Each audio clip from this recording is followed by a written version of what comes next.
나라를 위해 전쟁터에 나간 아버지가 있었습니다. 그 아버지는 젊은 나이에 전사했습니다. 국가가 그 죽음을 공식으로 인정하는데 무려 48년이 걸렸습니다. 그런데 국가는 이렇게 말했습니다. 보상금을 받으려면 아버지가 돌아가신 날로부터 5년 안에 청구했어야 합니다. 이미 시효가 지났습니다. 아직 걷지도 못하던 아이가 어떻게 알고 청구할 수 있었겠습니까? 1949년 2월 1일 청년 이덕수 씨가 육군에 입대했습니다. 집에는 갓돌이 지난 딸 이정숙이 있었습니다. 1년도 채 지나지 않아 전쟁이 터졌습니다. 1950년 6월 25일 6.25 전쟁이었습니다. 이덕수 씨는 그 전쟁 속에서 싸웠고 1950년 8월 6일 사망했습니다. 그런데 국가는 그의 죽음을 제대로 기록하지 않았습니다. 서류에 남은 단어는 딱 하나였습니다. 실종. 이정숙 씨는 아버지의 얼굴도 제대로 기억하지 못한 채 컸습니다. 아버지가 어디서 어떻게 됐는지 정확히 알 수 없는 세월이었습니다. 1963년 1월 3일 겨우 아버지의 사망 신고가 이루어졌습니다. 이덕수 씨가 사망한 지 13년이 지나서였습니다. 그로부터 또 35년이 흘렀습니다. 1998년 3월 31일 육군본부는 비로소 이덕수 씨의 사망을 전사로 공식 처리했습니다. 이덕수 씨가 전사한 지 꼭 48년 만의 일이었습니다. 2022년 여름 아버지의 전사가 공식 인정된 지 24년이 지났지만 이정숙 씨는 용기를 내어 국가를 향해 손을 내밀었습니다.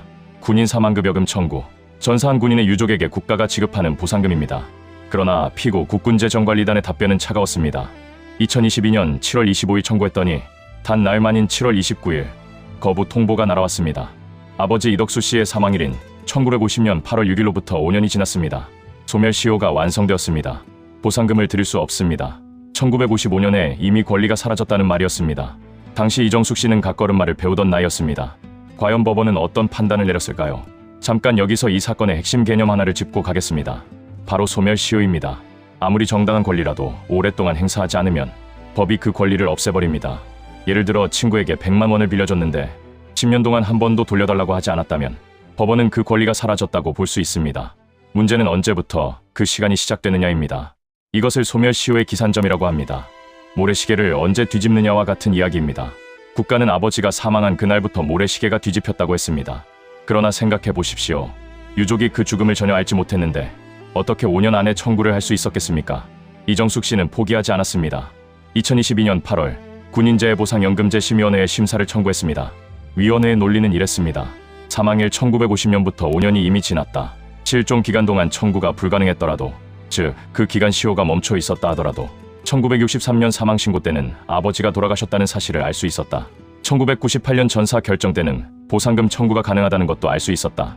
1963년부터 5년이면 1968년, 1998년부터 5년이면 2003년.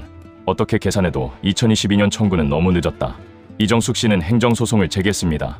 서울고등법원도 같은 결론을 냈습니다. 1963년이든 1998년이든 청구할 수 있었던 시점이 있었고 그때부터 5년이 지났으니 시효가 완성됐다. 그런데 이 판결에는 치명적인 문제가 있었습니다. 법원은 5년을 언제부터 셀지에 대해 결정적인 규정 하나를 빠뜨렸습니다. 대법원이 나섰습니다. 서울고등법원은 5년을 셌습니다. 그런데 그 5년을 언제부터 세야 하는지에 대해 결정적인 규정을 완전히 놓쳤습니다. 원래 규정은 이랬습니다. 사망한 날로부터 5년 안에 청구하라. 그런데 1955년 9월 2일 이 규정이 바뀌었습니다. 사망한 날이 아니라 국가로부터 사망통지서를 받은 날로부터 5년. 왜 바꿨을까요? 전쟁 중에 군인이 전사하더라도 국가가 사망 사실을 제대로 통보해주지 않는 한 가족은 알 방법이 없습니다. 그런데도 사망한 날부터 5년 안에 청구하라는 건 처음부터 불가능한 요구였습니다. 국가 스스로 그 불합리함을 인정하고 규정을 고친 겁니다. 대법원은 여기서 핵심 질문을 던졌습니다. 1955년 9월 2일 새 규정이 시행되던 그 시점에 이정숙 씨의 권리는 이미 사라진 상태였을까요? 1950년부터 1955년 사이에 이정숙 씨가 아버지의 전사 사실을 알았거나 알 수 있었다는 증거는 없습니다. 따라서 1955년 새 규정이 시행될 때 시효는 아직 완성되지 않은 상태였습니다. 그렇다면 새 규정, 즉 사망통지서를 받은 날이 기준이 되어야 합니다. 그런데 서울고등법원은 이 새 규정의 존재를 완전히 간과한 채 이정숙 씨가 언제 청구할 수 있게 됐느냐만 따졌습니다. 대법원은 판결했습니다. 원심을 파기하고 사건을 서울고등법원으로 돌려보냅니다. 여기서 꼭 짚어드려야 할 게 있습니다. 이 판결은 이정숙 씨가 이겼다는 뜻이 아닙니다. 대법원은 단 하나의 질문을 던진 겁니다. 이정숙 씨는 국가로부터 아버지의 사망 사실을 공식 문서로 언제 통보받았는가? 고등법원이 이 질문에 답하지 않은 채 시효가 지났다고 판단한 것이 잘못이라는 겁니다. 그래서 다시 제대로 심리하라고 돌려보낸 것입니다. 고등법원이 다시 재판한다 해도 결과는 아무도 모릅니다. 만약 공식 통보를 받은 날로부터 이미 5년이 지났다면 이정숙 씨는 다시 질 수도 있습니다. 대법원이 한 일은 이기게 해준 것이 아닙니다. 제대로 된 질문을 가지고 다시 심리하라고 한 것입니다. 오늘 판결 내 상황에 바로 적용하는 체크포인트 3가지입니다. 하나, 국가 보상 청구에서 소멸시효의 출발점은 단순히 내가 사건을 알게 된 날이 아닐 수 있습니다. 국가가 공식 문서로 나에게 통보한 날이 기준이 될 수 있습니다. 국가로부터 사망통지서나 공식 결정 통보를 받은 게 언제인지 반드시 확인하십시오. 둘, 국가가 소멸시효가 지났다고 거부했다면 그 계산 방법이 맞는지 따져보십시오. 어떤 규정을 기준으로 언제부터 5년을 셌는지, 틀린 규정을 적용한 건 아닌지 전문가와 함께 검토하십시오. 거부 결정을 받은 뒤에도 행정소송과 재심, 청구로 싸울 수 있습니다. 셋, 6.25 참전 전사자 유족 중 아직 보상금을 청구하지 않은 분들이 계신다면 사망통지서 또는 전사 결정 통보를 받은 날짜를 확인하고 그로부터 5년이 지나지 않았다면 지금 바로 청구를 검토하십시오. 여러분이 이정숙 씨의 입장이었다면 어떻게 하셨을 것 같으세요? 댓글로 꼭 알려주세요. 나라를 위해 목숨을 바쳤습니다. 그 사실이 인정되는데 48년이 걸렸고 보상을 받기 위해 또 수십 년을 더 싸워야 했습니다. 법이 시간을 핑계로 사람의 권리를 막을 때 대법원은 그 법이 무엇을 위해 존재하는지를 다시 물었습니다.